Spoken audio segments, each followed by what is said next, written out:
lamang ang papawi sa galit ng taong bayan. Pagtibayin niyo po ang demokrasya at hayaang magsalita ang bawat mamayan, bawat senador. Dahil ang kapangyarihang bigay ninyo at ng bayan ay pantay-pantay at walang mas nakakataas. Bigyan niyo po ng pag-unawa ang aming samahan na kung mabilis matapos ang bangungot ng flood control ay mas mabilis namin masosolusyonan ang malalim ng problema ng bansa, ang pagkain at presyong di naabot kaya ng sinuman, kuryente, kawalan ng trabaho ng iba't ibang mamayan. At Panginoon, ang kahit anong bangka ay lulubog kung kami mismo ang bubutas nito. Naway pangalagaan namin ang isa't isa bilang isang buong institusyon, proteksyonan at hindi ipagkanulo, bigyan ng pagkakataon at huwag busalan. Magkakaiba man ang layag, ay iisa lamang ang direksyon ng pagsagwan na mapunta ang bayan sa inyong mapagpalang gabay. Hinihiling po namin ito alang-alang sa mga Pilipinong nag-alay ng buhay sa bawat kalamidad at sa sigalot na lumiliyab na muli sa Mindanao.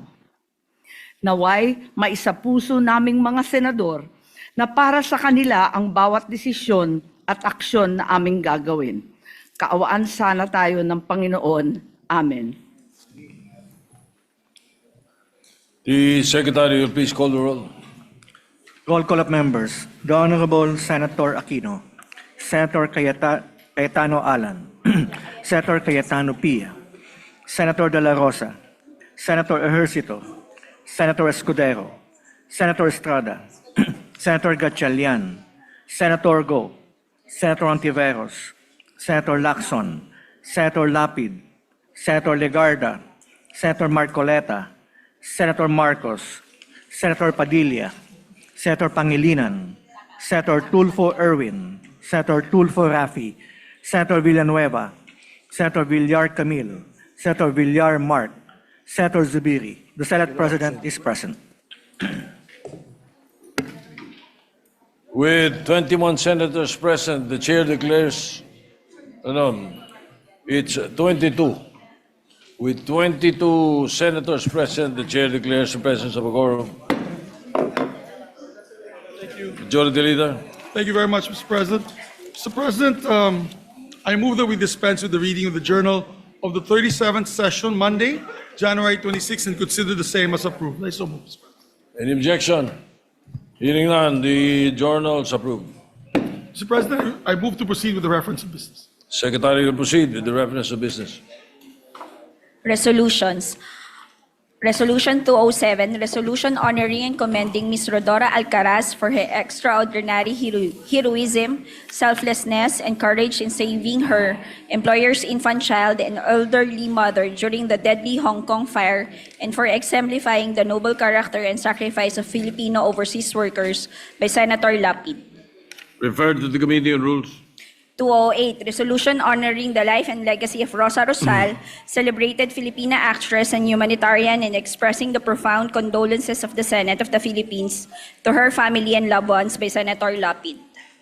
Referred to the Committee on Rules. 209, resolution directing the Committee on Justice to conduct an inquiry in aid of legislation to review and recommend revisions to the 2015 Omnibus Rules of Procedure of the Bureau of Immigration, particularly on summary deportation orders, in light of the reported rise of high-profile illegal immigrants in the Philippines and for other purposes by Senator Tulfo R. Referred to the Committee on Justice and Human Rights. 210, resolution commending and congratulating the Philippine contingent to the 33rd Southeast Asian Games in Thailand for ably representing the country and for winning 50 gold, 73 silver, and 154 bronze medals by Senator Estrada. To the Committee on Rules. 211, commending and congratulating Team Philippines and the members of the Philippine delegation who have competed and won medals, placing the country as the 6th overall champion in the 33rd edition of the Southeast Asian Games held in Thailand by Senator Go. To the Committee on Rules. 212, commending and congratulating Mazel Paris Aligado and Jericho Francisco Jr. for winning gold medals in extreme skateboarding at the 33rd Southeast Asian Games by Senator Go. To the Committee on Rules. 213, commending and congratulating the Philippine men's and women's softball teams for winning gold medals at the 33rd Southeast Asian Games held in Thailand by Senator Go. Committee on Rules. 214, commending and congratulating the Philippine women's swimming team for bringing home the gold medal in the women's 4x100 meters freestyle relay event at the 2025 Southeast Asian Games held in Thailand by Senator Go. To the Committee on Rules. 215, commending and congratulating Justine Macario and Takiana Mangin for their gold medal victories in Taekwondo at the 33rd Southeast Asian Games by Senator Go. To the Committee on Rules. 216, commending and congratulating Filipina tennis ace Alexandra Alex Ayala for capturing the gold medal in women's tennis singles at the 2025 Southeast Asian Games held in Thailand by Senator Go. To the Committee on Rules. 217, commending and congratulating the Philippine triathlon team for sweeping all 3 gold medals in the women's, men's, and mixed relay events at the 2025 Southeast Asian Games by Senator Go.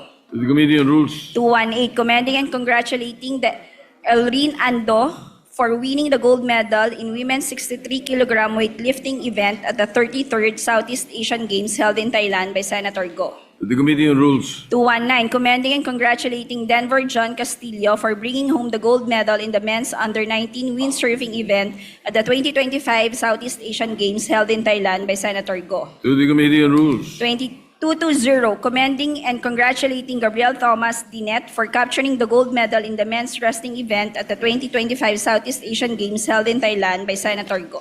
To the Committee on Rules. 221, commending and congratulating Agatha Wong and Jones in so far winning gold medals in Wushu at the 2025 Southeast Asian Games held in Thailand by Senator Go. To the Committee on Rules. 222, commending and congratulating the Philippines men's baseball team for winning the gold medal at the 33rd Southeast Asian Games in Thailand by Senator Go. To the Committee on Rules. 223, commending and congratulating the Philippine men's and women's Gilas basketball team for winning the gold medals at the 33rd Southeast Asian Games in Thailand by Senator Go. To the Committee on Rules. 224, commending and congratulating the Philippine women's beach volleyball team, Alas Pilipinas, for winning the country's first ever gold medal in women's beach volleyball at the Southeast Asian Games held in Thailand by Senator Go. To the Committee on Rules. 225, commending and congratulating the Philippine men's national bowling team for capturing the gold medal in the 2025 Southeast Asian Games held in Thailand by Senator Go. To the Committee on Rules. 226, commending and congratulating Yumir Marshall for capturing the gold medal in the men's 80 kilogram boxing event at the 2025 Southeast Asian Games held in Thailand by Senator Go. To the Committee on Rules. 227, commending and congratulating Filipino athletes John Cabang Tolentino, Joquet de los Santos, Hossein Loraliana, Naomi Cesar, and EJ Obiana for bagging the gold medal in their respective athletic events at the 2025 Southeast Asian Games held in Thailand by Senator To Go. the Committee on Rules. 228, commending and congratulating Philippine men's esports Cebol team for capturing the gold medal in Mobile Legends Bang Bang Esports event at the 2025 Southeast Asian Games held in Thailand by Senator Go. To the Committee on Rules. 229, commending and congratulating the Philippine women's football team for winning the country's first ever gold medal in women's football at the Southeast Asian Games held in Thailand by Senator Go. To the Committee on Rules. 230, commending and congratulating Aliyah Finegan, John Ivan de la Cruz, and Jasmine Althea Ramilo for their exemplary performance and gold medal victories in gymnastics at the 33rd Southeast Asian Games by Senator Go. To the Committee on Rules. 231, commending and congratulating Peter Gross-Close for his outstanding performance and for winning the gold medal in the ice skating event at the 2025 Southeast Asian Games held in Thailand by Senator Go. To the Committee on Rules. 232, commending and congratulating Dean Michael Rojas and Kimberly Ann Custodio for their gold medal victories in Jiu-Jitsu at the 33rd Southeast Asian Games by Senator Go. To the Committee on Rules. 233, commending and congratulating the Philippine Judo team and Chino C for capturing the gold medal in their respective judo events at the 2025 Southeast Asian Games held in Thailand by Senator Go. To the Committee on Rules. 234, commending and congratulating Zara Bon As for winning the gold medal in the women's kickboxing event at the 33rd Southeast Asian Games by Senator Go. To the Committee on Rules. 235, commending and congratulating Filipino athletes Rolly Nathaniel, Edsel Gino, Erin Maternicor, and Genesis Pible for bagging the gold medal in their respective shooting events at the 2025 Southeast Asian Games held in Thailand by Senator Go. Committee on Rules. 236, commending and congratulating Joanny Del Gaco and Christine Paraon for capturing the gold medal in rowing at the 2025 Southeast Asian Games held in Thailand by Senator Go. Committee on Rules. 237, commending and congratulating Islay Erica Bomogao and LJ Rafael Yasay for their gold medal victories in Muay Thai at the 33rd Southeast Asian Games by Senator Go. The Committee on Rules. 238, commending and congratulating Filipino athletes Melvin Sakay, Samuel German, and Michael Ver Anton Kumaling for bagging the gold medal in their respective modern pentathlon events at the 2025 Southeast Asian Games in Thailand by Senator Go. To the Committee on Rules. Congratulating and commending the Philippine delegation for placing sixth and bringing pride and honor to the country in the 2025 33rd Southeast Asian SEA Games by Senator Cayetano P. To the Committee on Rules. 240, congratulating and commending Filipino swimmer Kyla Noel Sanchez for her extraordinary 8-medal haul in the swimming events of the 2025 33rd Southeast Asian SEA Games in Thailand by Senator Cayetano P. To the Committee on Rules. 241, congratulating and commending Filipino tennis player Alexandra Alex Maniego Ayala for her historic gold medal triumph in the 33rd Southeast Asian SEA Games, ending the nation's 26-year championship drought in women's single tennis by Senator Cayetano P. To the Committee on Rules. 242, congratulating and commending the Philippine women's national football team, the Filipinas, for historically winning the country's first gold medal in women's football at the 2025 33rd Southeast Asian SEA Games in Thailand by Senator Cayetano P. Referred to the Committee on Rules. 243, directing the appropriate Senate committee to conduct a review of Republic Act Number 9513, otherwise known as the Renewable Energy Act of 2008, and related policies with the end in view of strengthening the Philippines' renewable energy regime, addressing structural and regulatory bottlenecks hindering clean energy development, and drawing policy insights from the renewable energy model of Iceland, particularly in geothermal and hydropower development by Senator Padilla. Referred to the Committee on Energy. 244, directing the appropriate Senate committee to conduct an inquiry in aid of legislation into the compliance of sanitary landfills with RA number 9003, otherwise known as the Ecological Solid Waste Management Act of 2000, as well as other applicable laws, rules, and regulations, and to determine the adequacy of existing laws in addressing the growing volume of waste by Senator Marcos. Referred to the Committee on Environment.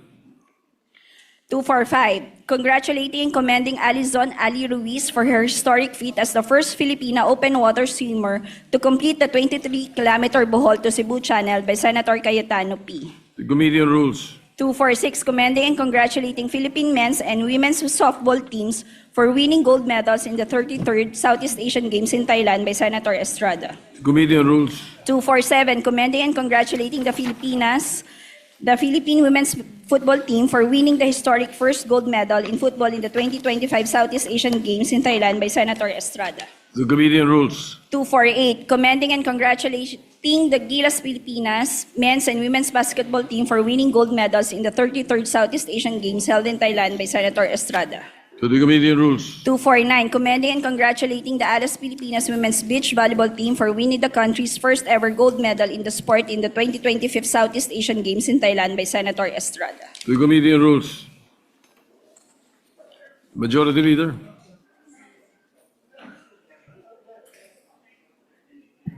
Thank you, Mr. President. Mr. President, before we move towards our agenda, we'd just like to greet visitors here in the Senate with us today. We have Mayor Glenda Aguilar of Caramoran, Catanduanes. We have, of course, the education officials are here. Secretary Sani Angara, Yusek Fatima Panuntongan, Yusek Willie Cabral, OIC Yusek Carmela Oracion, OIC Yusek Edson Byron C., and Executive Director Jenny Hoxon. I believe they're here to present to us the EDCOM final report. Right, We also Yes, go ahead. Proceed. Yes, thank you, Mr. President. We also have a guest of Senator Pangilinan and Senator Bamakino, League of Organic Agriculture Municipalities headed by Mayor Roel Molina and Councilor Lorenzo Sumuyong,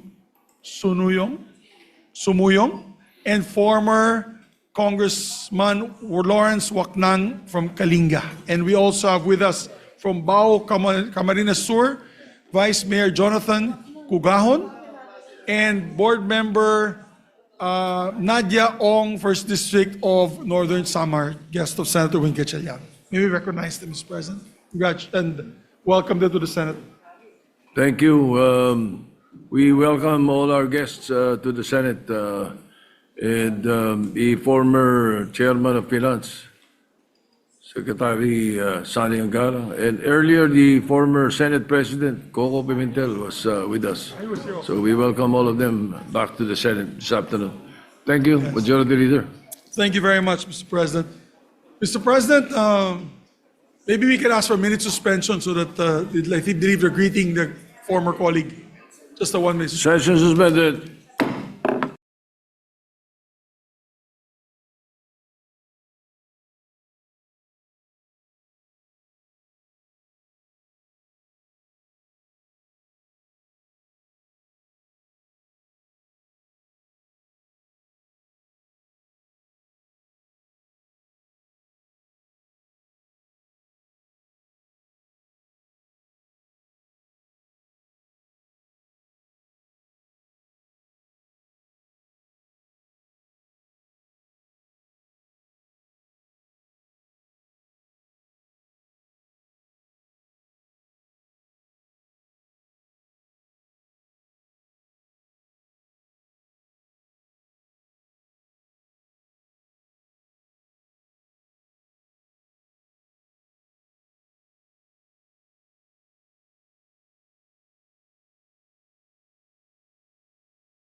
I move for the additional Majority reference Leader. of business, Mr. President. Yes, Thank the you. additional reference of business, Secretary will proceed. Bills on first reading. Senate Bill number 1667, an act amending Republic Act number 3,591 as amended and other related laws to enhance the liquidation framework for banks and banking institutions and to strengthen the independence, authority, and financial capability of the Philippine Deposit Insurance Corporation and for other purposes by Senator Soto III. Approved.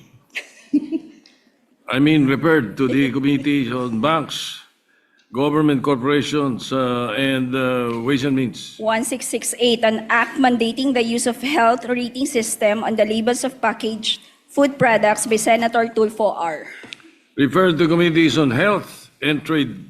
1669, an act defining and prohibiting overcapacity or overloading in public transportation, prescribing stiffer penalties therefore and for other purposes by Senator Tulfo R. Referred to the Committee on Public Services. 1670, an act prohibiting the publication and proliferation of false information or fake news, establishing measures for fact-checking and platform accountability, and prescribing penalties therefore by Senator Tulfo R. Referred to the Committee on Public Information. 1671, an act mandating and institutionalizing rollover data allocation schemes and providing for penalties by Senator Tulfo R. Referred to the Committee on Public Services. Resolutions. Resolution 250, directing the appropriate Senate committee to conduct an inquiry in aid of legislation on the illicit trade of tobacco products as well as the alleged involvement of government security forces in such illegal activities by Senator Gatchalian. To the Committees on Ways and Means and Public Order. 251, directing the Senate Committee on Public Services to conduct an inquiry in aid of legislation on the rising... Before you proceed, yes, Senator Pangilinan, what is your pleasure? Yes, may we likewise request that the 250. earlier resolution on smuggling, tobacco smuggling, be Tobacco referred smuggling. secondarily? Maybe recall the The referral was Senate bill or Senate resolution? Senate Resolution 250. 250. It's referred to the Ways and Means and Public Order. You want it referred to? Likewise to the Committee on Agriculture. Tobacco actually is an agriculture product, but of course the The Ways and Means. final packaged Yes, processed product are cigarettes. Well, yes, we will allow that because the third, it becomes the third, but it's the Committee on Ways and Means, so it is allowed by the rules. Yes, As thank long you. as it's either the Ways and Means or Finance, then we can accept a referral to more than two Yes. committees. We've done it before. Yeah, we've done it, yes. All right. Additional. Thank you, thank you. We may proceed, and that is referred to the Committee on Agriculture as well. 251, resolution directing the Senate Committee on Public Services to conduct an inquiry in aid of legislation on the rising incidence of pedestrian-related road accidents and the effectiveness of existing pedestrian infrastructure, traffic management, and safety measures to ensure the protection of commuting public by Senator Tulfo R. To the Committees on Public Services and Public Works. 252, resolution directing the Committee on Basic Education to conduct an inquiry in aid of legislation into the private-public partnership as a key strategy to address classroom congestion in the country by Senator Aquino.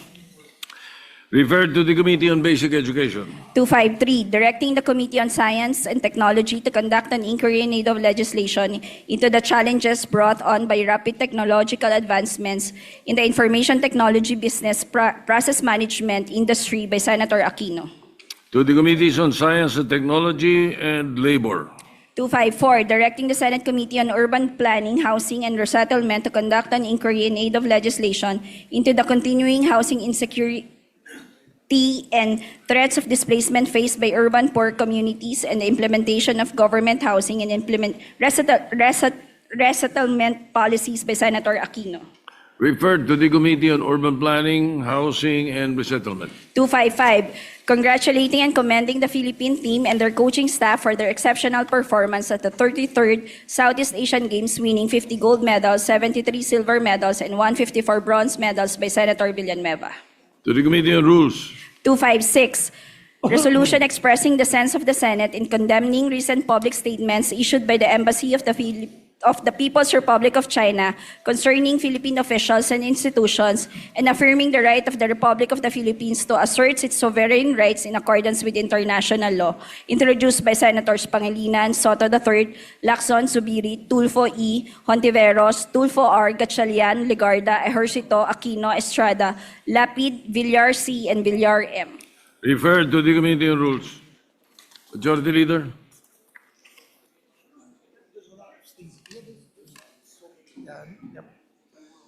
Thank you, Mr. President. Mr. President, I move that we consider PS Resolution number 256. This is the resolution authored by Senator Pangilinan and several other colleagues. I'd like to ask, I so move, Mr. President, and then we can recognize. Any objection? Hearing none, the consideration of Senate Resolution 256 is in order. May I recognize the Minority Floor Leader, Mr. President. Minority Leader is recognized. Thank you, Mr. President. Magandang hapon po. Sir President, napaka-importante nung resolution na to, hindi lang dahil sa issue sa West Philippine Sea, but also because of many other issues, our economic ties, people-to-people ties, our OFWs in Hong Kong, in mainland China, in Macau. That's why the minority, through myself, wrote a letter to the majority leader and yourself for your consideration po, na rather than adopting the resolution, we call a committee hearing. I think napakalalim po ng issue na to, and it will be good for us and the public na malaman talaga natin kung anong talagang sinabi ni Commodore Tariela at ano yung palitan ng kuro-kuro. Having said that, while it's under consideration, I'd like to thank you and the majority leader for allowing na mag-sponsorship muna today. And it was a tradition in the 19th Congress that it's not a rule, it's a tradition na after the sponsorship, you give everyone a day or two before we go to interpellation and adoption. But in that day or two, if the majority would see it fit to call a hearing rather than going straight to interpellation, that would be in my view, best. But again, Mr. President, we rule by what is the pleasure of the majority. So we will submit sa wisdom of the majority. But may I put that on record na baka maganda na magkaroon tayo ng hearing about this issue. Thank you, Mr. President. We will, of course, seriously consider the recommendation of the Minority Leader. Thank you very Right. much, Mr. President. Mr. Well, President, just for the record, we have indeed made it a practice that when a bill is sponsored, we give it time for interpellations, a day or two thereafter. In the case of resolutions, usually we pass it the same day or after sponsorship. But in case of controversial resolutions or bills, we do give it some time. So I think the request is reasonable. quite in order. Yeah, Thank you, so Mr. President. Majority Leader. Therefore, I move for the previous motion and ask the Secretary to read the title of the measure. Ayun na. Ba- After na siguro. Yeah. Maybe we can ask. Yes, but we need to ask the it's Secretary already to on the read the floor. title of the It's measure. already considered. We ask the Secretary to read the title of the measure and ask the sponsor to Yes, so we can recognize the deliver sponsor, sponsorship Senator speech. Pangilinan, after he reads the title of the measure. Yes, the Because I did not Secretary read is the title of the recognized. measure earlier, Mr. President. My apologies. Resolution expressing the sense of the Senate in condemning recent public statements issued by the Embassy of the People's Republic of China concerning Philippine officials and institutions, and affirming the right of the Republic of the Philippines to assert its sovereign rights in accordance with international law. Right, Senator Francis Pangilinan is recognized. Thank you, Mr. President. Thank you, Majority Leader. Thank you, dear colleagues. Before we begin our sponsorship, we would like to thank the good Minority Leader for his earlier manifestation. And we too share in the earlier manifestation of the Senate President that given the controversies behind this resolution, we have no objection as to allowing our colleagues time to interpellate or perhaps even bring the matter to a Senate hearing after we have sponsored it and before adopting it, Mr. President. Mr. President, dear colleagues, it is my honor to sponsor and principally author proposed Senate Resolution number 256, together with Senate President Tito Soto, Vicente Soto III, Senate Pro Tempore Ping Lacson, Majority Leader Mig Zubiri, Senators Erwin and Rafi Tulfo, Risa Ontiveros, Win Gatchalian, Lauren Legarda, JV Ejercito, Bam Aquino, Jinggoy Estrada, Lito Lapid, Camille, and Mark Villar. May we also place on record that while they have affixed their signatures to this resolution, this does not mean that those who did not affix their signatures are objecting to this resolution. Precisely why, ultimately, in the end, it is when we move to call for a vote on this resolution that there we will determine who among our colleagues will support it or not. Introducing this measure does not mean that those who did not introduce this measure are opposed to this measure. Just for the record, Mr. President. Mr. President, dear colleagues, our Constitution mandates us to protect the Republic's sovereignty, territorial integrity, political independence, and dignity. In fulfilling this mandate, when we senators, representatives, the Coast Guard, or any public official who swore an oath speak on the West Philippine Sea and on the arbitral award, we are not merely expressing our opinions. We are carrying out our solemn duty to uphold and defend the Constitution, to defend the nation, and uphold the rule of law. Recently, an official of the Chinese embassy issued public statements in undiplomatic and disrespectful language, directly attacking incumbent members of Congress, including myself, for positions we took in defense of Philippine sovereignty and maritime rights. We took because we were upholding and defending the Constitution. The statements crossed the line from legitimate expression of a foreign state's views into interference in our domestic democratic debate. By adopting this resolution, the Senate tells China and the world that this institution will not be cowed, that this institution will defend our nation's sovereignty, that this institution will defend and uphold our Constitution as we swore to defend and uphold the Constitution. That we stand as one in saying, no foreign mission may dictate what Filipino senators or what Philippine senators can or cannot say in the lawful performance of their official duties. We may hold differing views on many matters, yet in this, we must stand together. We uphold our officials when they speak on behalf of our nation, and we safeguard our institutions when they are disparaged by outsiders. Second, this resolution is addressed to our own Department of Foreign Affairs. We acknowledge that the DFA last night issued a statement expressing serious concerns over the escalating exchanges and has made, quote, firm representations to the Chinese side. This action responds directly to our call in the whereas clauses of this resolution that the DFA engage in the government of the People's Republic of China, quote, in accordance with international law and established principles of state relations, end of quote. But we must also note, while China has summoned our ambassador in Beijing over remarks made by Philippine officials at home, it is their embassy that has publicly disparaged our legislators, our officials of the armed forces, our officials of the Coast Guard, and questioned our motives, sought to restrict what we say in our territory. That imbalance must not be allowed. It is incumbent upon the DFA to protect the country's sovereign rights and, standing in the community of nations, do more, go further. Third, our resolution addresses China's embassy in Manila. We know this pattern.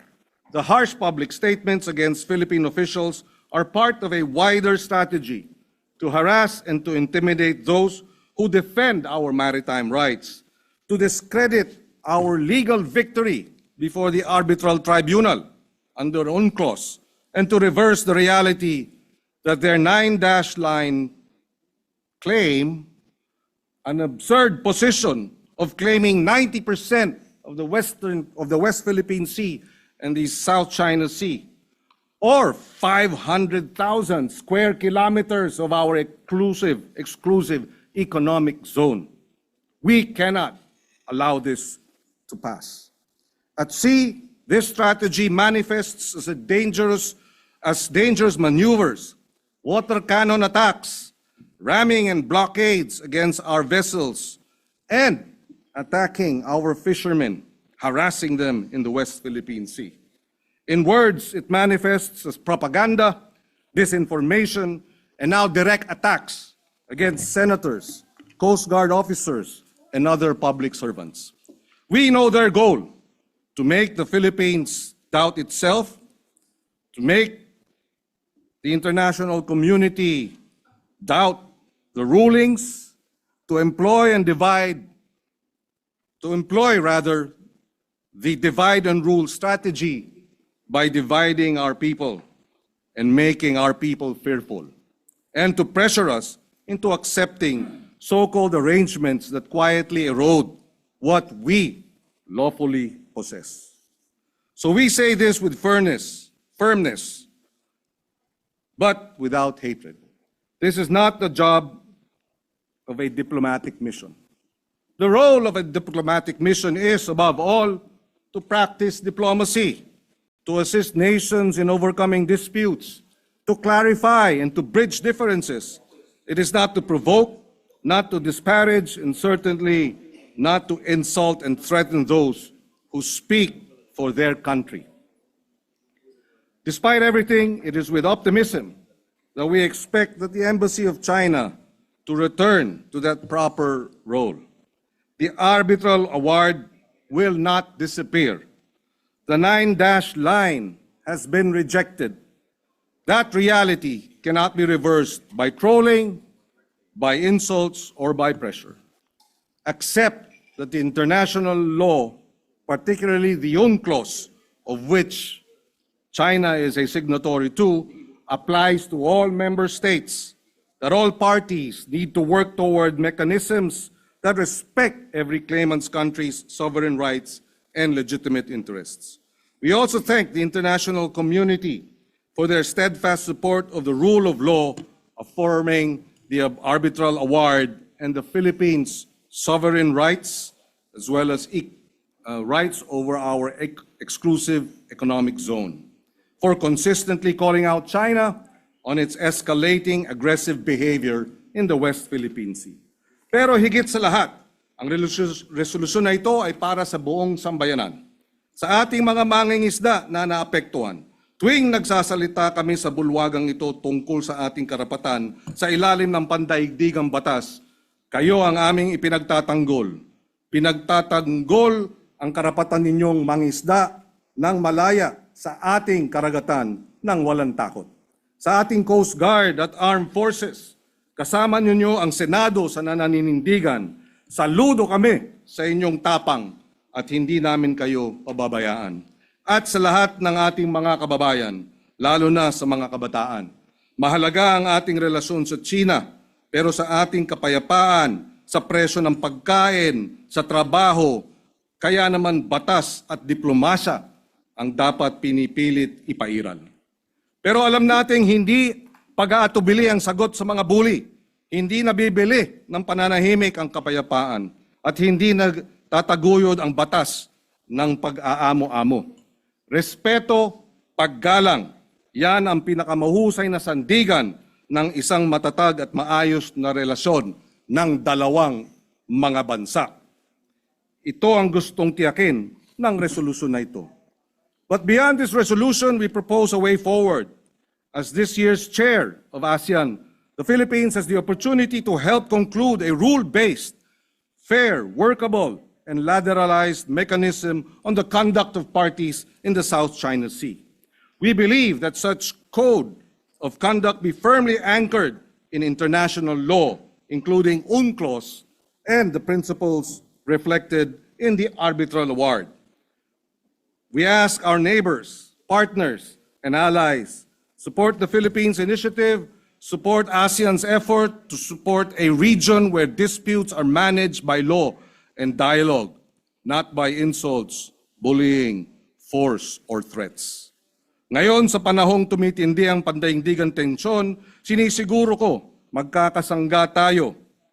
Senado, DFA, Armed Forces of the Philippines, DND, Coast Guard, BIFAR, buong sambayanang Pilipinas, magkasangga tayo laban sa pangiinsulto, laban sa pagbabangga, sa pagwawater cannon at pakikipaghabulan sa ating mga mangingisda at sundalo. Iisa tayo bilang isang republika na nananindigan para sa ating mga karapatan at dignidad. Mr. President, colleagues, for all these reasons, I respectfully urge the adoption of Senate Resolution number 256. Maraming salamat. Majority Leader. Mr. President, we have several of our colleagues who want to co-sponsor the measure, namely Senator Jinggoy Estrada, Senator Erwin Tulfo, and Senator J.V. Ejercito. May we recognize Senator Jinggoy Ejercito for his sponsorship. Senator Jingo Estrada is recognized. Thank you, Mr. President. Mr. President, dear colleagues, I rise to co-sponsor a resolution expressing the sense of the Senate to condemn the unacceptable remarks of the Chinese Embassy in Manila against our Philippine officials with regard to the West Philippine Sea. I pose this question: what is the business of Chinese embassy officials criticizing our public officials and even calling them names, branding senators as helpers of Philippine Coast Guard Commodore J. Tariela in defending our rights in the West Philippine Sea because, as they claim, Commodore Tariela can't win over the argument. Hindi man ako sang-ayon sa naging gawin ni Commodore Tariela, ngunit hindi ito sapat na dahilan upang pakialaman ng Chinese Embassy ang internal affairs at soberenya ng ating bansa. This is not only an assault against individual senators, but an affront to the Philippine Senate as an institution. This representation joins the chorus in strongly condemning the pronouncements of the Chinese Embassy in Manila against our public officials. We should not just let this slide. There is no argument to begin with. The 2016 Arbitral Award is final and binding. Atin ang West Philippine Sea. This is all part of their tactics. They are looking to scare, coerce, and intimidate their neighbors to pursue their wild imaginary claims over our territories. Even after an arbitral ruling delivered a unanimous and enduring decision in 2016, firmly asserting that the Philippines has a full exclusive economic zone in the West Philippine Sea, invalidating China's claim to almost 80% of the Philippines' EEZ. Both China and the Philippines, pursuant to their treaty obligations under the UNCLOS, are legally bound to comply with this decision. As your former chairperson of the Senate Committee on National Defense and Security, Peace, Unification, and Reconciliation, my position on the West Philippine Sea has always been consistent with the position of the Philippine government under President Ferdinand Marcos Jr. The UNCLOS and the Arbitral Award continue to be the foundation of our actions and policies on the West Philippine Sea. But China had no respect for the 2016 arbitral ruling and for the international law, just as they had no respect to our fishermen, even water cannoning them, to the Philippine Coast Guard and the Philippine Navy patrols, and recently to the elected senators of this republic. Namimihasa na kayo. O walang iya. Sino ba pumapanig sa kanila sa pang-angkin sa West Philippine Sea? Ang sagot, halos wala. Hindi ang international na batas, hindi ang pandaigdigang komunidad, at lalong hindi ang mga bansang direktang apektado ng kanilang pang-aangkin. Ang tinatawag nilang historical rights ay hindi kinikilala ng modernong batas pandagat, at ang pagdidikta sa pamamagitan ng lakas o puwersa ay hindi nagiging katotohanan kahit idaan pa sa pananakot at mapanganib na maniobra. Kahit gaano pa kadami at kalaki ang kanilang barko at kahit idaan pa sa propaganda na walang basehan. Mr. President, we as a nation will continue to assert our rights under international law. Our kababayans deserve nothing less than a government that firmly stands its ground in asserting our sovereignty and defending our nation's interest. Mr. President, I repeat, atin ang West Philippine Sea. Maraming salamat po. Thank you, Majority Leader. Next to sponsor, Mr. President, is our distinguished colleague, Senator Erwin Tulfo. Senator Erwin Tulfo is recognized to co-sponsors. Thank you, Mr. President. Mr. President, I rise to co-sponsor Senate Resolution number 256, condemning the recent public statements issued by the Embassy of the People's Republic of China, directed against Philippine officials and institutions. The question now, Mr. President, is bawal na po bang kondinahin natin ang mga pahayag ng China laban sa ating mga opisyal at mga pinagagawa nito sa ating teritoryo? Isa lang po ang tanong, bawal na po ba? Kasi sa huli ko pong basa ayon po sa ating konstitusyon, ay meron po tayong kalayaan sa pagpapahayag. There is freedom of speech, Mr. President. And I also want to remind not only the Embassy of China, but other diplomatic missions as well in our country, that in the Vienna Convention of Diplomatic Relations of 1961, it clearly states one of the functions of a diplomatic mission includes promoting friendly relations between the sending state and the receiving state, tayo po yun, and the developing their economic, cultural, and scientific relations. A diplomatic agent shall enjoy immunity from criminal of the receiving state, immunity from criminal cases of the receiving state. He shall enjoy immunity from its civil and administrative jurisdiction with exceptions. Without prejudice, though, to their privileges and immunity, it is the duty of all persons enjoying such privileges and immunities to respect laws and regulations of the receiving state. They also have a duty not to interfere in the internal affairs of the state. Paalala ko po, and I would like to remind all our diplomatic missions to please review the Vienna Convention on Diplomatic Relations of 1961. Mr. President, malinaw din po sa Section 7, Article 2 of the 1987 Constitution that in our relations with other states, the paramount consideration shall always be national sovereignty, territorial integrity, national interest, and the right to self-determination.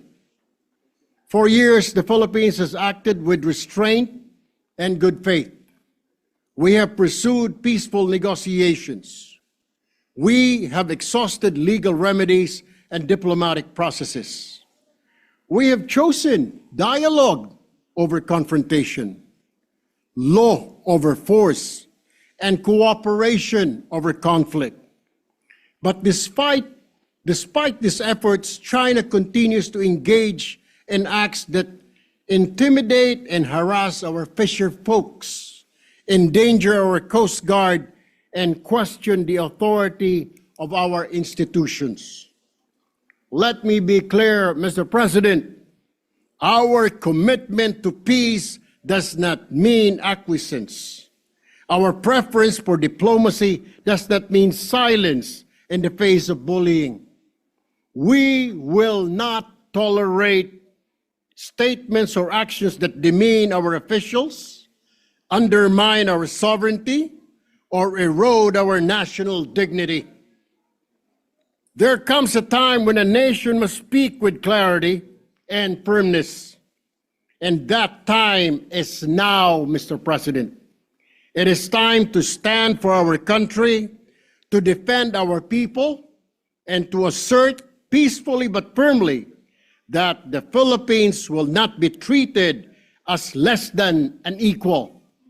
For this reason, I fully and unequivocally support this resolution. Maraming salamat po, Ginoong Pangulo. Next to co-sponsor the measure, Mr. President, Yes. is Senator J.V. Ejercito. Be recognized. Senator J.B. Ejercito is recognized. Mr. President, my dear colleagues, good afternoon. Tinuturing ko pong pagtaguyod ng aking sinumpang tungkulin sa ating konstitusyon at sa minamahal nating bayan bilang halal na senador ng Republika ng Pilipinas ang pagtindig at pagsuporta sa proposed Senate Resolution number 256. Mr. President, let me reiterate my position yesterday. Hindi po tayo magpipikit mata at magbibingi-bingihan at lalong hindi po mali ang tumindig para sa interes ng Pilipinas at soberenya ng ating bansa. For the record, dear colleagues, we also want to find a way to restore our relationship and extend once more the hand of friendship to the People's Republic of China. We recognize that this relationship runs deep, not just between our two governments, but between our two peoples. However, any effort to repair and restore this relationship must be rooted in mutual respect as equals, as sovereign members of the community of nations. Mr. President, siguro po hindi nakakatuwa na marinig sa Chinese Embassy officials, sa bagong katatalaga pala na ambassador, ang mga salitang hindi magaganda sa ating mga mismong opisyal na tayo po ang host country.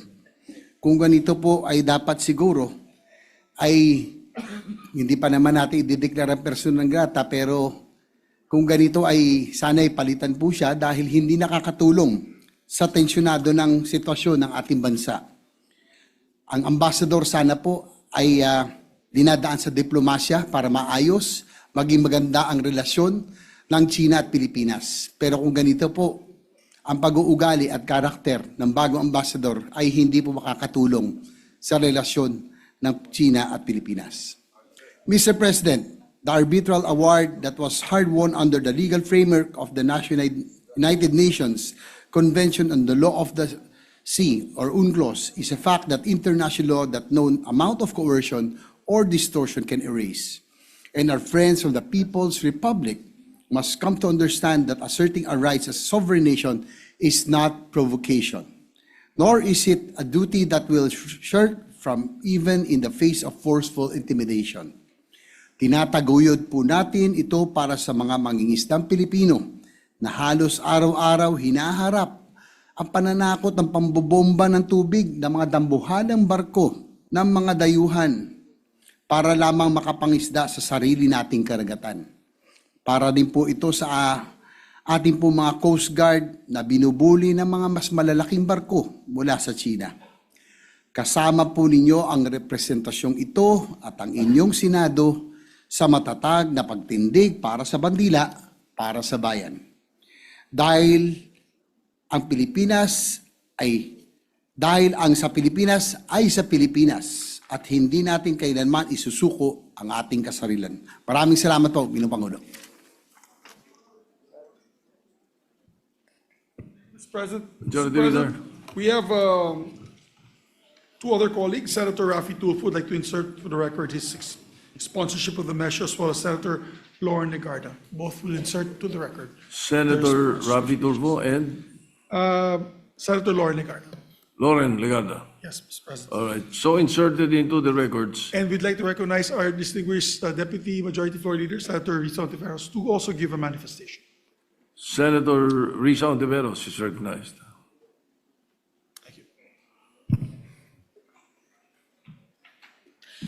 Salamat po, Mr. President. By way of a very brief co-sponsorship and more of a manifestation, gusto ko lang pong i-bring sa atensyon ng lahat ng mga kasama dito sa Senado na nung oras na 3:22 p.m. ngayong hapon, 22 minutes lamang mula nung binuksan natin ang ating sesyon at posibleng bago pa ispinonsor ng Ginoo mula sa Pampanga, Senator Kiko, ang ating Sense of the Senate na resolution, may post na naman ang Chinese Embassy Manila tungkol sa paksa ng ating resolusyon. Ngayon naman, si Deputy Spokesperson of the Chinese Embassy, Guo Wei, sabi niya, echoes do not make a claim true. What matters is whether the argument stands up to scrutiny, not how many voices repeat it. At nirepost nila yung visuals ng 15 senators condemn Chinese embassy's criticism of Philippine officials. Na ang ibig sabihin ng unang linya ng post ni Deputy Spokesperson of the Chinese Embassy Manila, Guo Wei, gaya-gaya lang tayo sa isa't isa, tayong lahat na pumirma so far sa resolusyon. Ang ibig sabihin sa post niya, hindi daw tatayo yung ating pagkondena sa mga pinagsasabi nila bago pa ang araw na ito at hindi tatayo yung ating iginigiit na may karapatan at tungkulin tayong itaguyod ang pambansang interes. At minamaliit niya na halos 2/3 ng Senado ay pumirma nitong resolusyon. Ibig sabihin po, hanggang 36 minutes ago, half an hour before, salita pa rin ang salita ang Chinese Embassy Manila tungkol sa issue na ginawa natin ng resolusyon sa pamumuno ni Senator Kiko. Ganyan pa rin ang tono nila, bastos, walang paggalang.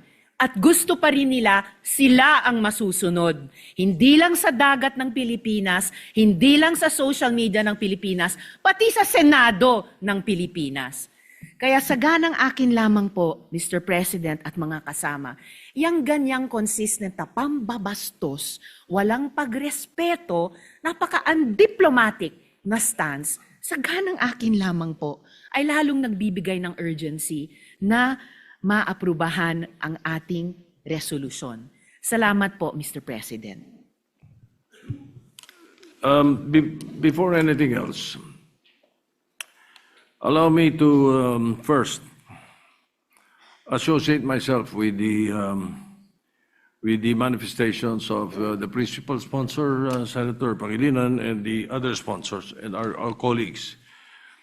Secondly, yes, we will be perhaps studying the resolution, but in the same light, I suggest that we study the possibility of declaring that particular person a persona non grata. And that is very, very serious when the Senate does that. So I suggest that the Committee on Rules study the possibility. Senator Lacson is recognized. Thank you, Mr. President. This is a point of clarification, and I'd like to address this to the distinguished sponsor of the resolution. Did I hear you correctly when you said that you were amenable to holding committee hearings in relation to this resolution? Well, I was open to the suggestion. I did not actually say I was adopting it. Thank you for the clarification. And if I may, Mr. Senate President, I consulted ChatGPT. Only the head of state may declare persona non grata when it involves diplomats. So we can only recommend, if we want to recommend. So persona non grata sa Senate. Yeah, but we cannot declare any diplomat persona non grata. Just to clarify, subject to validation by our lawyers in this hall, Mr. President. Thank you. Well, as I said, it is a suggestion, and let us study the possibility. Majority Leader? Thank you, Mr. President. Mr. President, before we suspend consideration of the matter, I just also want to put my opinion on the matter. I fully support the resolution of Senator Kiko and the 14 others who signed this resolution. Gusto lang namin malaman ng Coast Guard at ating Philippine Navy na hindi sila nag-iisa, na marami sa gobyernong tumutulong at sumusuporta sa kanila.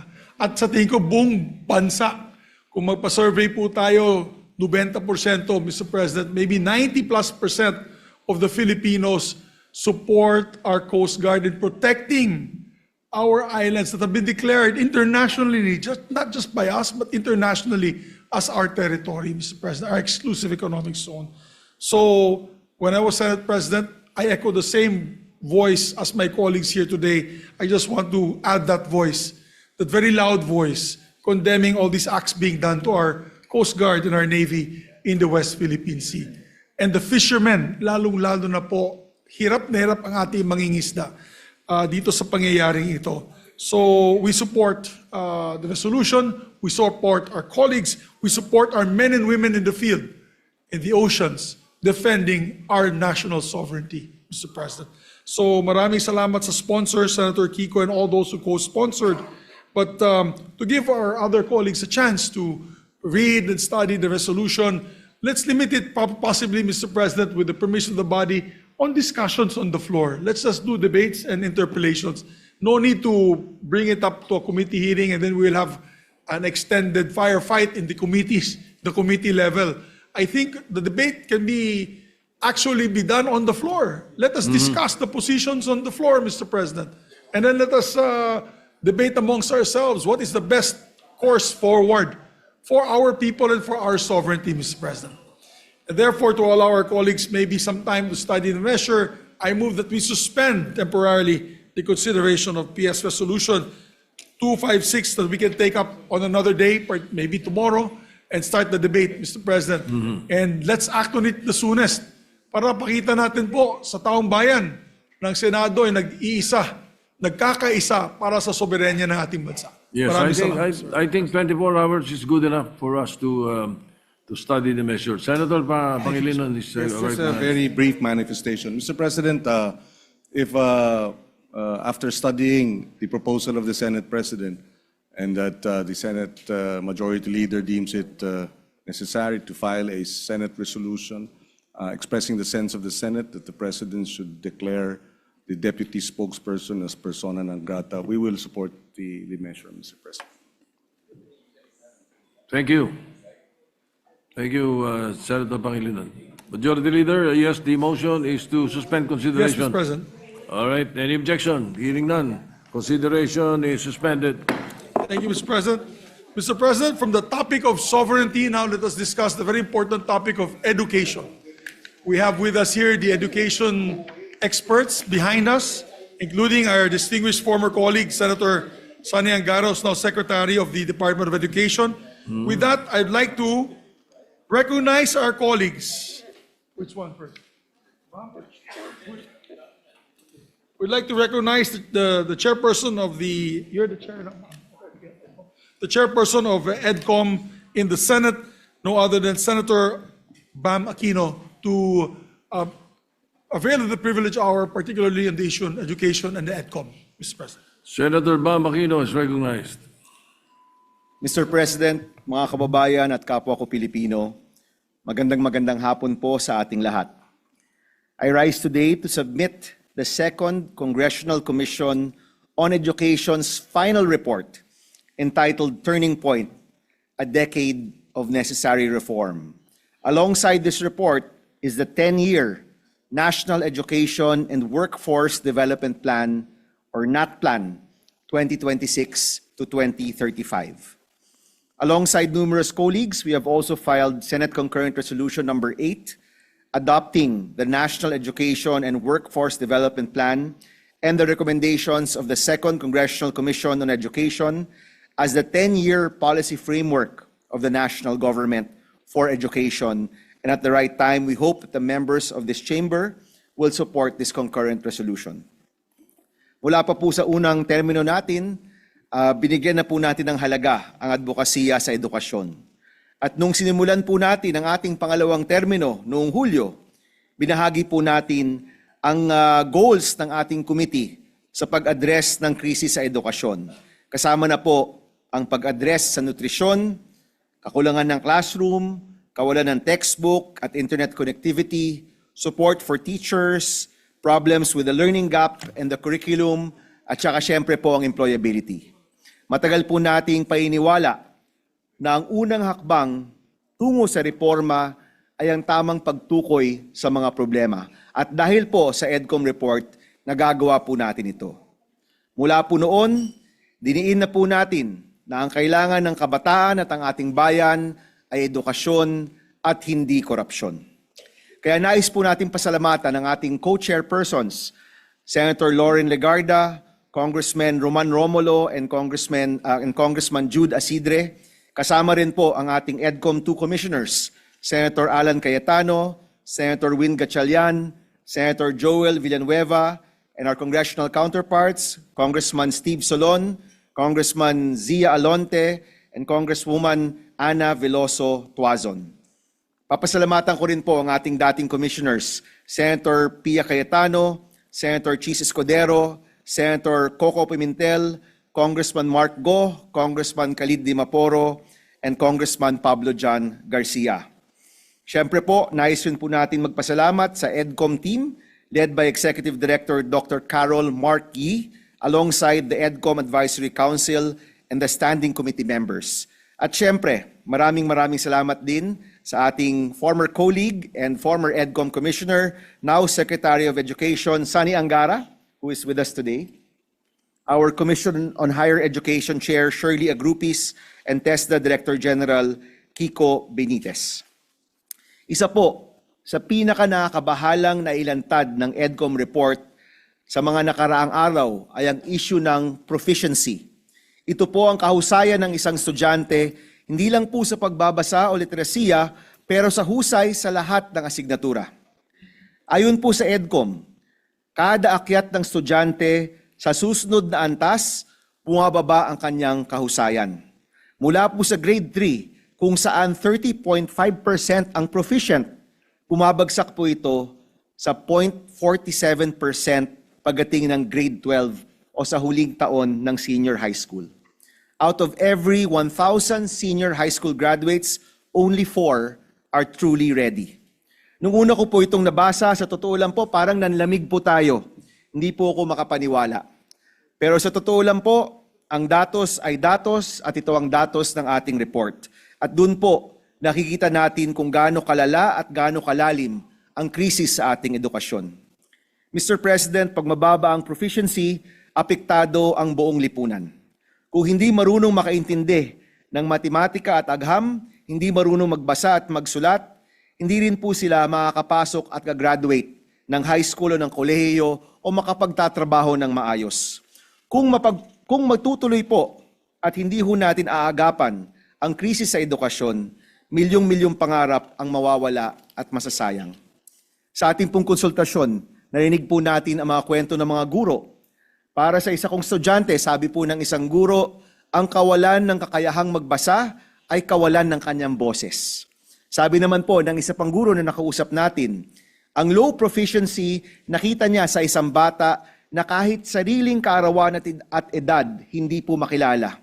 Ang alam lang ang tunog ng mga letrang buo-buo ng kanyang pangalan, yun lang po ang tanging niyang naiintindihan. Ayon po sa EDCOM at sa ating konsultasyon, ang low proficiency rates ay tumutukoy sa malalim na issue sa sistema ng ating edukasyon. These low proficiency rates are indicative of the overall magnitude of our crisis in education. Oo, nagkapandemya, pero aminin na po natin na itong kalagayan ng ating edukasyon ay dahil rin po sa pagpapabaya. Hindi lang po ng isa o dalawang tao, kundi nating lahat. Sa pagpapabaya at maling prioridad na nagdulot po nito. We must face this head on. Oras na po para baguhin ang sistema na hindi gumagana at simulan ang mga solusyon sa mga isyong sumasalot sa ating edukasyon. Huwag po nating sayangin ang oportunidad na ito. Siguraduhin natin na mahusay at mabisa ang implementasyon ng pinakamalaking education budget sa ating kasaysayan at ng mga reformang pinagalaban po natin para tuloy-tuloy ang reforma at pondo, hindi lang po para next year, but for the next 10 years. Mahalaga po na tutukan natin ang implementation ng 10-year NAT plan na nagsisilbing gabay and whole of nation, whole of government approach para solusyonan ang krisis sa edukasyon. Yung NAT plan po isang roadmap at nasa atin po para tahakin ito. Nasa ehekutibo, nasa legislatura, nasa mamamayan, guro, estudyante at mga magulang. Nasa atin po para sundan ang roadmap, bigyan ng tamang pondo at importansya at siguraduhin ang implementation po nito. Sa tulong ng NAT plan bilang gabay, tutugunan po natin ang mga pangailangan ng mag-aaral sa bawat antas ng kanilang pag-aaral. Sa early childhood or kinder to grade 3, sapat na nutrisyon para tugunan ang malnutrition at stunting. Sa elementary, junior high school, maayos na learning environment, address the classroom gap, provide free internet, textbooks at syempre tugunan ang low proficiency rates. Sa senior high school students, TechVoc students sa ilalim ng TVET at mga gagraduate ng college, suporta sa school to employment program. Sa higher education, tamang implementasyon ng libreng kolehiyo para magkaroon ng siguradong trabaho. Ilan lang po yan sa mga priority na makikita sa NAT plan at napakahaba po sa totoo lang ng listahan. Pero naniniwala po ako na may pag-asa pa rin. Kahit ganito po ang nakikita nating datos, meron naman pong pag-asang nakikita din. Unang-una, nakamit po natin ang pinakamalaking budget para sa edukasyon sa kasaysayan ng ating bansa. Of course, headed by our Chairman of Finance, Senator Gatchalian. 1.34 trillion pesos para sa edukasyon, para sa classrooms, nutrition, textbook, libreng kolehiyo, at subsidiya at allowance ng mga estudyante. Malaking panalo po ito para sa estudyanteng Pilipino. Ang mahalaga po ngayon, ang pondo na ito ma-implement ng maayos, sa tamang presyo at sa tamang panahon. Pangalawa, tuloy-tuloy po yung pagpasa natin ng mga reformang kinakailangan. Just yesterday, we passed on third reading the Classroom Building Acceleration Program. Isa pong ehemplo ng pagsasama-sama para sa kabataang Pilipino at estudyanteng Pilipino. Kanina po, nag-uusap kami ni Secretary Angara at sabi nga po, magandang goal ang masimulan ang 25,000 classrooms ngayong 2026. Sa totoo lang po, malaking talon po ito mula po sa 2025 goals. According to DepEd, 99 lang po ang nabuong classroom ng DPWH in 2025.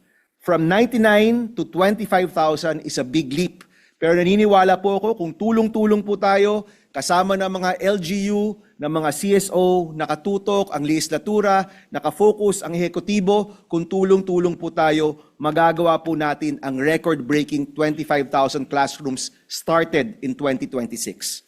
Pangatlo, dahil galing rin po ako sa Iloilo nitong nakaraang weekend sa Dinagyang, nakita ko po doon na ang Iloilo ay isang POC or Proof of Concept on Basic Education Services. Nakwento po nila sa akin. Noong nagsimula po sila, 3 out of 10 grade 3 learners could read. Only 3 out of 10. Kumbaga po, 30% lang yung kayang magbasa. Pero sa partnership po ng DepEd, ng EDCOM, ng Iloilo LGU at ng Sinergia Foundation, nataas po nila ang literacy rates mula 30% to 90%. Isa pong proof of concept na kaya po nating matawid ang napakababang numero pagdating sa proficiency. Nagawa po nila ito sa tamang paggamit ng pondo, kasama po ang empowerment and accountability ng mga LGU at mga komunidad. Nung hinarap na daw po ang datos sa mga mayor at mga barangay captain, nung nakita nila ilang estudyante ang hindi marunong magbasa, ilang estudyante yung laging behind, yung mga mayor, governor, barangay captain, kasama ng mga magulang, ng guro at mga estudyante, nagtulungan para itong 30% learning rate po nila naging 90% literacy rate. Nakikita po natin na mga ehemplo gaya po nito na meron pong mga pag-asa, meron pong magandang kwento, meron pong totoong solusyon ay pwede pong maikalat sa buong Pilipinas, hindi lamang sa isang lugar o isang probinsya lamang. Ito pong mga ang nakikita po natin yung tamang pagpondo, patuloy na pagpasa ng mga reforma, and proof of concepts in different provinces and regions in our country, ito po yung nagbibigay sa atin ng pag-asa na kahit hindi ho maganda itong nasa report, nakikita ho natin na may pag-asa po tayo pagdating sa pag-address ng krisis sa edukasyon sa ating bansa. Lahat po tayo, mula presidente, mga mambabatas, mga LGU officials, hanggang barangay captain, kailangan po talaga magsama-sama at magtrabaho para bumuo ng panibagong solusyon sa mga matagal ng problema sa sistema ng ating edukasyon. Meron na po tayong historic funding. Ngayon naman po ang kailangan natin, historic solutions to our historic problems. At inaasahan ko po, sa bagong yugto, dito po sa 10-year plan na hinahain po namin dito po sa Kamara, huhugutin po natin ang tapang para magawa ang kailangan para sa kabataang Pilipino. Maraming salamat, Mr. President, and we thank our colleagues for their continued support for all of the reforms when it comes to education in the Philippines. Maraming salamat po. Thank you, Senator Mamakino, for that EDCOM report. Majority lead, yes, Senator Erwin Tulfo is recognized.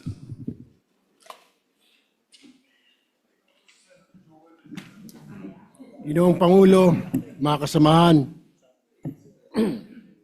bilang katuwang sa paghubog po ng kinabukasan ng ating bansa, ako po ay kaisa sa misyon ng EDCOM 2. Ito ay hindi lamang isang komisyon. Nagsilbi rin silang ilaw sa madilim na krisis ng ating sistema ng edukasyon.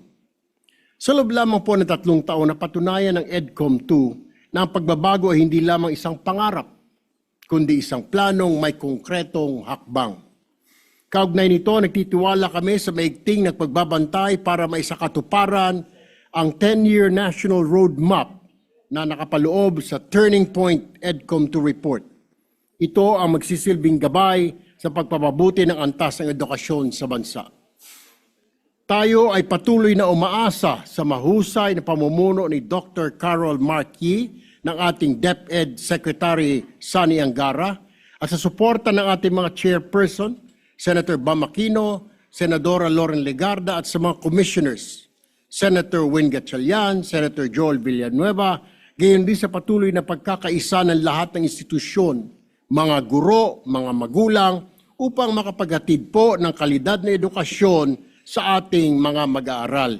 Maraming salamat po, Ginoong Pangulo. Senator Joel Villanueva is recognized. Thank you, Mr. President.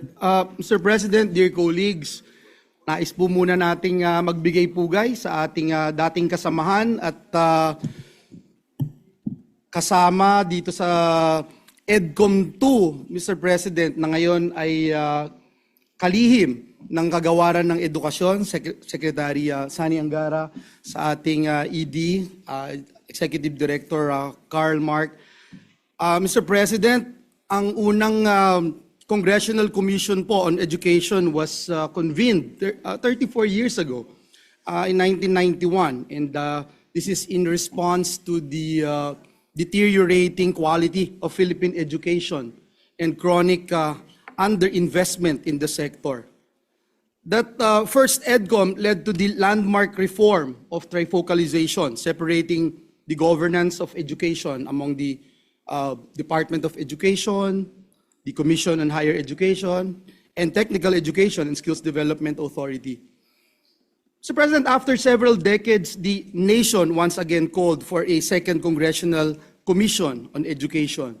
This call was shaped by a clear and undeniable reality: persistent learning gaps and the country's weak performance doon po sa mga international assessments, such as PISA, which exposed a deep learning crisis in our education system. Nagkaroon pa ho ng COVID-19 pandemic, which further exacerbated these long-standing weaknesses, deepening learning losses and revealing the limits of our education systems in times of crisis. Mr. President, I am so blessed, grateful, and honored to be one of the authors of Republic Act number 11899, or the Second Congressional Commission on Education Act, enacted in 2022 during the 18th Congress, which gave life to EDCOM 2. Since its inception, I have served as one of the commissioners, kabilang po ang aking panunungkulan noon bilang chairperson ng Standing Committee on Technical Vocational Education and Training at Lifelong Learning. The mandate of EDCOM 2 has been clear from the very beginning: to identify priority reforms, establish clear benchmarks, and advance laws and policies that will strengthen our education and workforce development systems. Malinaw po ang direksyon natin noon pa man. In pursuit of this mandate, we did not stop at diagnosis alone. As author and sponsor, we moved for key reforms through legislation, including IBET, or Enterprise-Based Education and Training Act, the Expanded Tertiary Education Equivalency and Accreditation Program, or ETIAP, and the Lifelong Learning Development Framework Act, measures that translate the Commission's findings into concrete and lasting reforms.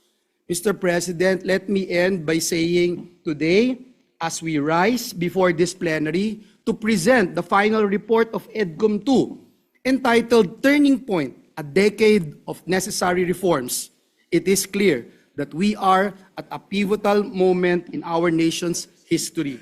This report is the product of 3 years of rigorous study, wide-ranging consultations, and sustained legislative work. More importantly, Mr. President, it is a call to action, from analysis to implementation, and from fragmented initiatives to a coherent and long-term national direction. Panahon na po talaga ng pagkilos. The path ahead will not be easy. Education reform demands patience, sustained support, and commitment that goes beyond political terms and administrations. Kaya nga po ngayong taon na ito, salamat sa ating mga kasamahan dito sa Senado sa pangunguna ng ating Chairperson of Finance, Senator Win Gatchalian, ang Chairperson ng ating Education, Senator Bam Aquino, at mga kasamahan natin dito sa Senado na nagtulong-tulong para mithi natin ang pinakamataas na budget for education sa kasaysayan ng ating bansa. 4.5% of our GDP. For the first time, we were able to hit that mark, Mr. President. And let me say, Mr. President, but the goal that we continue to pursue, an educated, capable, and globally competitive Filipino people, is worth every challenge and every sacrifice that this reform requires. Muli, Ginoong Pangulo, itaas po natin ang antas ng edukasyon sa ating minamahal na bayang Pilipinas. Maraming salamat po and may God bless us all. Thank you. Majority Leader. Thank you very much, Mr. President. Mr. President, we'd like to also recognize our distinguished colleague, Senator Sherwin Gatchalian. Senator Sherwin Gatchalian is recognized. Maraming salamat, Mr. President. Before I begin, allow me to greet the Secretary of the Department of Education, Secretary Sani Angara, who was one of the original members or original commissioners of EDCOM.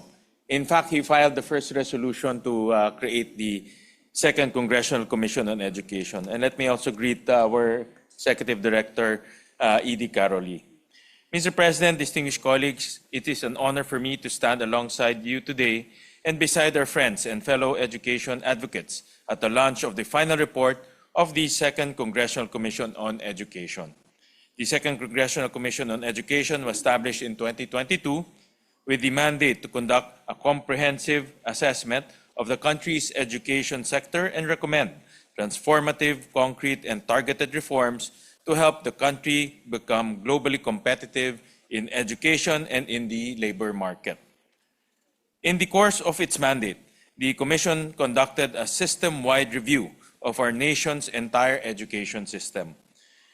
What it uncovered was a system in crisis.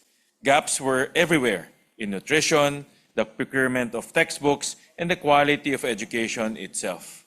These compromised the learning of our youth and held them back from achieving their fullest potential. And the implication is clear. If we imperil the future of our young people, we do the same to the future of our nation. The final report of the Second Congressional Commission on Education is entitled Turning Point, a Decade of Necessary Reforms, 2026 to 2035. This is both appropriate and timely. It is a consolidation of the Commission's earlier work and does more than catalog the education sector's problems. It situates them against a long-term roadmap with specific policy recommendations directed at addressing each problem, from early childhood education and development through the basic education to higher education, technical vocational education and training, and the strengthening of the teaching profession. And it accomplishes this while revealing that the gaps are systemic in nature, many of which are rooted in policy design, fragmented mandates, and long-standing institutional practice. These problems cannot solely be resolved by our educational agencies. They need sustained attention and commitment of Congress. In this regard, I place my full support behind this report and urge all of us to treat it as a shared frame of reference, an evidence-based and empirical guide to sustained reform. The heart of this final report is the National Education and Workforce Development Plan for 2026 to 2035. It is the first decadal roadmap for education in the history of the country. It recommends strategic investments in 5 priority industries: healthcare, digital technology, financial services, advanced manufacturing, and tourism. The plan further recommends expanding and strengthening career guidance in schools, accelerating industry-led curriculum development, as well as the Philippine Skills Framework.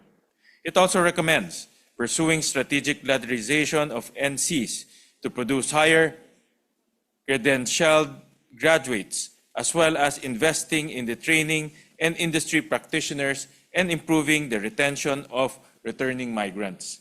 Thirdly, the report calls for establishing model polytechnic universities, focusing on higher-level TVET programs that ladder into college degrees, among many other reforms. This report lays down our timeline, 10 years. It is longer than any term of anyone who sits in this chamber today. Hindi para sa atin ang timeline na ito.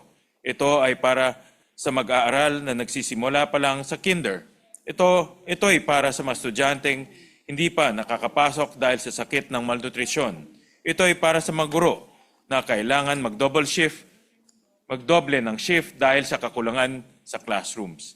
It is imperative then that the policies we enact stay the course and keep the systemic nature of problems we seek to address in mind.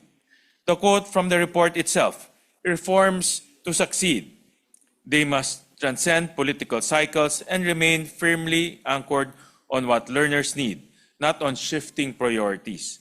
Education cannot restart every 3 to 6 years. Shortcuts and ad hoc solutions will not work. Thinking in silos is a recipe for failure. We have learned these lessons before. That being said, I know that we will all remain true to the long-term mission of restoring our country's education system to its rightful place among the region's best. We have already taken the first step by enacting the highest education budget in history of this country that meets the UNESCO benchmark of 4 to 6% of GDP. The 2026 education budget stands at 1.34 trillion pesos, or 3.4% of the nation's GDP. What remains now is to sustain this level of funding to follow through by ensuring that it goes to the correct educational priorities. Mr. President, the final report of the Second Congressional Commission on Education has indeed revealed the depth of our education crisis, but it also shows us that this struggle is winnable, that this is a crisis we can overcome. Bihira tayo bigyan ng pagkakataong baguhin ang kasaysayan ng ating bansa. Ang panahong ito ay isa sa mga sandaling huhubog sa kinabukasan ng edukasyon sa Pilipinas. Malinaw kung gaano kalaki at kalalim ang problemang kinakaharap natin. Alam na natin kung ano ang dapat ayusin at may pondo na tayo para kumilos. There's no excuse. The rest now truly is up to us. Before I conclude, I would like to thank and acknowledge the entire EDCOM 2 Secretariat, led by Executive Director Dr. Carol Marquis, and the EDCOM 2 Advisory Council for their dedication, guidance, and insight. I'd also like to thank Education Secretary Sani Angara for his steadfast and visionary leadership at the Department of Education. You always do remarkable work, and with your presence and passion for education are pivotal. Your presence and passion for education are pivotal to our success. I also acknowledge my co-commissioners, Senator Joel Villanueva, Senator Alan Peter Cayetano, Senator Steve Solon, Representative Steve Solon, Representative Zia Alonto Adyong, and Representative Ana Victoria Veloso Tuason. Last but not certainly the least, I salute our co-chairperson, Senator Bam Aquino, our chairperson for the Senate Committee on Basic Education, Senator Lauren Legarda, chairperson of the Senate Committee on Higher, Technical, and Vocational Education, Representative Roman Romulo, chairperson of the House Committee on Basic Education, and Representative Jude Asidre, chairperson of the House Committee on Higher and Technical Education. I look forward to continuing our work together. Mr. President, distinguished colleagues, the final report of EDCOM 2 now stands as part of the record of this Congress. The responsibility to carry its insights forward and make them real in the lives of the Filipino learners and families is in our hands. Thank you, Mr. President. Magandang hapon po sa lahat. Majority Leader. Thank you, Mr. President. May I recognize Senator Pia Cayetano, Mr. President. Senator Pia Cayetano is recognized. No, si...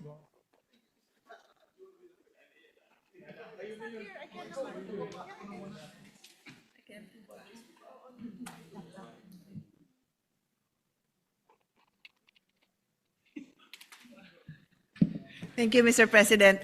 Mr. President, I just wanted to express my gratitude to the entire EDCOM family, from the commissioners, our colleagues, to the Secretariat, of course, to the Executive Director, and to everyone who has made EDCOM what it is today.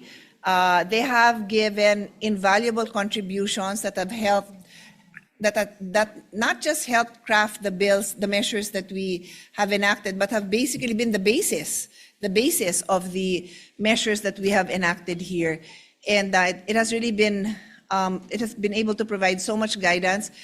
It is a blessing that our Secretary of the Department of Education came from EDCOM, so it was an easy, it was easier for him to implement. We were together with Senator Joel, Senator Sherwin. Sino original natin? Ako. And Senator Cheese. Yeah, we were the originals, no? But when Senator Angara left us, he took with him all these insights that we learned from EDCOM. So aside from the fact that we have so much faith in him, that's already a given, but we knew that we had equipped him with all the research that he would need and he continues to make use of. So I just really want to express this sense of gratitude for all the work that has been done. And I will take this home. Napakabigat. I don't know if anyone has, this is serious stuff. And I'm pretty sure that what is inside is as heavy and as meaningful as the weight it is, the weight that you can feel. I don't know, this is, what is this? 3 kilos? Anyway, it's a lot of stuff. We look forward to the continuation of the work that was started. We cannot stop because learning is a lifelong process, so EDCOM must continue its work. I would like to have more to say. Unfortunately, I wasn't feeling well and wasn't able to attend. So, di na ako mag-iimbento ng insights ko, but rest assured that I will go through this and then I will be posting my observations and my summaries, my own summary of what is contained here, because I think this is very valuable.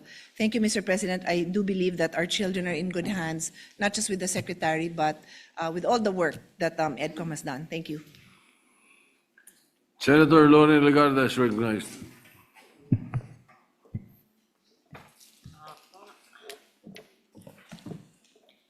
Mr. President, distinguished colleagues, partners in development, fellow Filipinos, 3 years ago, we embarked on a journey to confront the crisis. Today, I stand before you to declare that we have reached a turning point. I rise alongside our colleagues, Senator Bam Aquino, Senator Sherwin Gatchalian, Senator Joel Villanueva, Senator Alan Peter Cayetano, Senator Pia Cayetano, and all our colleagues who have manifested their sponsorship speeches to formally submit to the Senate the Commission's final report, Turning Point, a decade of necessary reform, in the National Education and Workforce Development Plan, NATPLAN, 2026 to 2035. While our diagnosis was unflinching, our conclusion is undeniably hopeful. The crisis in Philippine education, while deep, is neither inevitable nor irreversible. We are not here today simply to catalog what is broken. We are here to present the proof that we have already begun to fix it. We are here to chart a future where the boundless potential of the Filipino learner is finally unleashed. Mr. President, cynicism is easy, but progress, however hard-won, is undeniable. In just 3 years, through the unprecedented collaboration between the executive and legislative branches, we have achieved what many thought was impossible. We have proven that the system can move. We have backed our vision with historic resources. For fiscal year 2026, we have secured a budget through our chair, Senator Sherwin Gatchalian, 1.37 trillion for the education sector, the highest allocation in our history, reaching more than 4% of our GDP, inching closer to the global benchmark. We are no longer just talking about prioritizing education, we are funding it. We have restored equity to our free education. We discovered that our tertiary education subsidy was drifting away from those who needed it most. We acted. Because of our interventions, the share of the poorest beneficiaries, those from 4Ps and listahanan households, has surged from a low of 23% in year 2022 to 61% in 2024. We are putting the public back in public service. We have delivered landmark legislation. We did not just study the problems, we legislated solutions. We have passed 10 landmark laws in record time. As a chair of the Committee on Higher Technical and Vocational Education, and I've learned from many of the previous chairs, we must highlight the specific findings that affect our tertiary and workforce development sectors. For too long, our students have faced dead ends instead of open doors. We found a system rigid in its credentialing, where a skilled worker cannot easily transition to a college degree, and where a college graduate often lacks the job-ready skills demanded by the industry. We found that TESDA's mandate has drifted. Created as an authority to oversee skills development, it has become overwhelmed by its expanded mandate since 1994, as well as with direct training provision, consuming 40% of its budget, while its devolution to local governments remains unfulfilled after 30 years. We found the scholarship system that, until recently, failed to target the poorest, with the bulk of funds supporting low-level qualifications rather than the higher-level skills our economy needs. In higher education, we saw a Commission on Higher Education burdened by an explosion of mandates, 164 new laws giving it additional responsibilities since its creation in 1994, transforming it from a policy-making body into a massive financial service provider. We saw a lack of strategic direction, where state universities and colleges expand programs without a unified national plan, with increasingly duplicated programs with local and private colleges and universities. Against this backdrop, 10 regions do not have a single provider of a program in pharmacy, 13 in dentistry, 2 in early childhood education, and 14 in speech pathology. Meanwhile, In TVET, 14% of our trainees complete bread and pastry making and 15% in driving, as industry leaders lament the lack of well-trained workers in manufacturing, healthcare, and digital technology. These are symptoms of an education system that for too long has not been responsive to the needs of our people. However, Mr. President, this report is not a eulogy for our education system. It is a testament to resilience and the possibility of reform. I am filled with optimism for the future of our workforce. In the 19th Congress, we passed the enterprise-based education training framework, addressing many of the bottlenecks faced by the Dual Training System Act of 1994. This is a game changer. We are opening the doors for industries to be co-authors of our curriculum, ensuring that training leads directly to jobs. We are creating a system where diploma is a passport to employment, not a document of uncertainty. Most recently, the passage of the Lifelong Learning Development Framework Act has addressed this issue. We are building a country where education does not end at graduation. We are creating a system where a skilled worker can return to school, a college dropout can gain certification, where every Filipino can upskill and reskill throughout their lives. We are also breaking down the silos with the creation of the Education and Workforce Development Group, following the joint concurrent resolution advocated by EDCOM, adopted by both houses, DepEd, CHED, and TESDA, are finally sitting at the same table, planning with a single purpose. We're moving towards a seamless system where a student can climb from a national certificate to a master's degree without hitting dead ends. The document we submit today, the National Education and Workforce Development Plan for 2026 to 2035, is our covenant for the next decade. It is a plan anchored on the belief that the Filipino talent is indisputable. Across the world, Filipinos thrive even in the most demanding environments. Imagine what our youth can achieve if their own country finally gives them the support they deserve. This plan is not just a list of targets, it is a promise that we will fix the foundations, ensuring every child is nourished and reading by grade 3. A promise that we will value our teachers, unburdening them from administrative tasks so they can do what they do best, which is teach. A promise that we will align our training with the future, preparing our youth for high-value industries like healthcare, digital technology, and many more. Mr. President, we continue our work not with despair, but with a profound sense of possibility. The window for reform is open. The momentum is on our side. It is up to each of one of us to respond to this call with urgency, fueled by our faith in the potential of our youth as well as the responsibility of our generation to fix a broken education system so that they can fulfill their potential. As stated in the report, and I quote, "We shall fashion the frailty of our circumstances into a ladder that allows us to climb great heights and usher the Filipino youth upwards," unquote. Let this final report be the map. Let the National Education and Workforce Development Plan be our compass. Let our collective political will be the engine that drives this nation forward. The turning point indeed is here. The future can be bright, and the best days of Philippine education are ahead of us, so long as we respond with urgency, discipline, and unity. I therefore proudly submit, together with my esteemed colleagues, the EDCOM 2 final report. Thank you, Mr. President. Thank you. Majority Leader. Thank you, Mr. President. And also, Senator Mark Villar would like to put his manifestation or insert into the records his manifestation on the EDCOM 2 report. All right, so inserted into the records. Thank you, Mr. President. And I'd just like to